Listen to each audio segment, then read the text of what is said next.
Ես ձեզ թույլ չեմ տալիս ինձ նման հարցադրումներ։ Տիկին Գայլան, ես եմ որոշում, թե ես ինչ հարց պետք է, չէ, Տիկին Գայլան, այստեղ խնդիրը նա է, քաղաքացին մահանում է, քրեակատարական ծառայությունը դուք ձեզ մեղավոր զգում եք։ Այստեղ գլխավորը այն էր, որ ինքը հարցին չպատասխանեց։ Լրագրողը հարցնում էր, ինչու եք թաքցրել մահվան դեպքը քրեակատարողական հիմնարկում։ Ընդհանրապես Արդարադատության նախարարությունը եւ դրան ենթակա քրեակատարողական ծառայությունը օրենքով պարտավոր են արձանագրել եւ պատշաճ ընթացք տալ ազատազրկման վայրում մահվան յուրաքանչյուր դեպքի վերաբերյալ։ Այո, մեղավորություն այստեղ պաշտոնյան կարող է զգալ։ Եվ հարցնում էր, դուք ձեզ մեղավոր զգում եք էլի այդ մահվան հետ կապված։ Եվ նա փոխանակ իրոք իրեն մեղավոր զգա, այսինքն մարդ է մահացել, եւ ժամանակին իրենք չեն դա ներկայացրել, օրը կարծեմ բավականին մոտ 1 ամսվա պատմությունը լավ չեմ հիշում, կներեք եթե սխալվեմ, այսինքն մահվան դեպքը պարտավոր էին ժամանակին հրապարակել։ Քրեակատարողական ծառայությունը պետք է դա հրապարակեր եւ տեղեկացներ, որ մարդ է մահացել կալանավ։ Իսկ ինչու չեն տեղեկացրել, ես ասեմ ձեզ պատճառն այն է, որ մահվան թիվը այս տարի շատ մեծ է։ Ես ձեզ թույլ չեմ տալիս ինձ նման հարցադրումներ։ Տիկին Գայլան, ես եմ որոշում, թե ես ինչ հարց պետք է, չէ, Դա ինչ ձև է,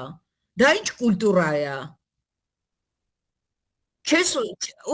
Ես կարծում եմ, որ առաջին հերթին խուսափում էր պատասխանել, որտեղ ինչ պիտի պատասխաներ, չգիտեմ։ Ակնհայտ է, որ մեղավոր էր, ակնհայտ է, որ դա չպետք է արվեր, պետք էր ժամանակին հրապարակել։ Մինչդեռ մեղավոր զգալու տեղ նման պաշտոնյան պետք է որ ունենա, կարծում է իրավապաշտպան Ժաննա Ալեքսանյանը։ Մահերի թիվը ամեն տարի ավելանում է ազատազրկման վայրում, եւ սա իրավապաշտպաններին անհանգստացնում է։ 2020 թվականը նշանավորվել է համեմատաբար ցածր ցուցանիշով, ընդամենը 5 մահ, սակայն հաջորդ 2 տարիներին արձանագրվել է աճ, 21-ին 13 մահ, 22-ին արդեն 18 մահ, 2023 թվականին թիվը փոքր-ինչ նվազել է դառնալով 16, 24-ին 12 մահ է արձանագրվել։ Սակայն 2025 թվականը դարձել է, այսպես ասած, աննախադեպ տարի, գրանցվել է 21 մահ մինչև նոյեմբեր ամիսը։ Այսպիսով 5 տարվա ընթացքում ընդհանուր առմամբ գրանցվել է 85 մահվան դեպք ազատազրկման վայրերում։ Այնտեղ նաև կան որակված ինքնասպանություններ, որոնք քննության առարկա են, իսկ թե ինչու են այդքան մահանում, բանտերում, ես կարող եմ խոսել դրա մասին, քանի որ ինքս զբաղվում եմ ազատազրկման վայրերում գտնվող մարդկանց վիճակով, հիմնականը դա առողջական խնդիրներն են, առաջին հերթին։ Պատշաճ վերաբերմունք չկա վատառողջ մարդկանց նկատմամբ, նրանց դժգոհությունների։ Արդյոք իրավապաշտպանները չպետք է արձագանքեն եւ լրագրողները չպետք է կարողանան հարցեր տալ այս թեմայի շուրջ։ Լրագրողների հետ շփվելը դա մի կարողություն է, որ պետք է ունակություն է, որ պետք է ունենար նախարարը, լինի իրատես եւ ոչ թե անպայման հերքման տեքստեր իր մեջ անդադ պատրաստի,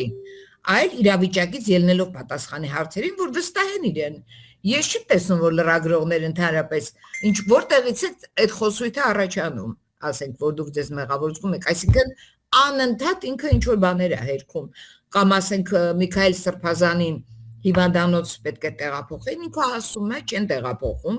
ինքը ասում է, որ մենք դիմում չենք ստացել փաստաբաններից, երբ որ կստանանք, որ տեղափոխենք, պարզվում է 7 դիմում է ստացել։ Ասենք, ինչպես քեզ վստահել, եթե դու սուտ ես ասում։ Ինչպես քեզ վստահեն։ Դա շատ տեղին հարց է, որտեղ թիվը 25-ին է հասնում։ Եվ այսպես, արդյոք կարող է լրագրողը հարց տալ այս թեմայի շուրջ։ Իհարկե կարող է։ Եվ արդյոք կարող է հարցնել մեղավորության մասին։ Այո, կարող է, գտնում է իրավապաշտպանը։ Եվ որևէ մեկը նրան արգելել, իհարկե, չի կարող։ Հետո ես թույլ չեմ տա, որ դուք ինձ ինչի դու ով ես։ Դու ով ես, որ թույլ չես տա։ Ես այդպիսի հարցեր տամ։ Դու եկել ես ծառայես մարդկանց։ Եվ լրագրողը իր աշխատանքն է անում պրոֆեսիոնալ, իր մասնագիտական գործունեությունն է կատարում, իրականացնում։ Դու ո՞նց կարող ես նրան Եվ այսպես արդարադատության նախարարին իրավապաշտպանը հիշեցնում է, թե ով է ինքը։ Արդարադատության նախարար։ Կարևորը այստեղ արդարադատություն բառն է։ Հետո ինչ որ sense մենք բեսպրեդելի մեջ ենք ապրում։ Դու արդարադատության նախարարն ես։ Դու պետք է հիշես դա, որ դու հատկապես արդարադատության նախարարն ես։ Ինչ է նշանակում թույլ չեմ տա։ Դու ով ես, որ թույլ չտաս։ Եվ այսպես արդարադատության նախարարը չունի որևէ լծակ եւ լիազորություն, որպեսզի կարողանա արգելել լրագրողին տալ նման հարցեր։ Իսկ եթե նրան հայտնի են այդպիսի լծակներ, արդար են արդյոք դրանք։ Շակի Աղոյան, Հրապարակ։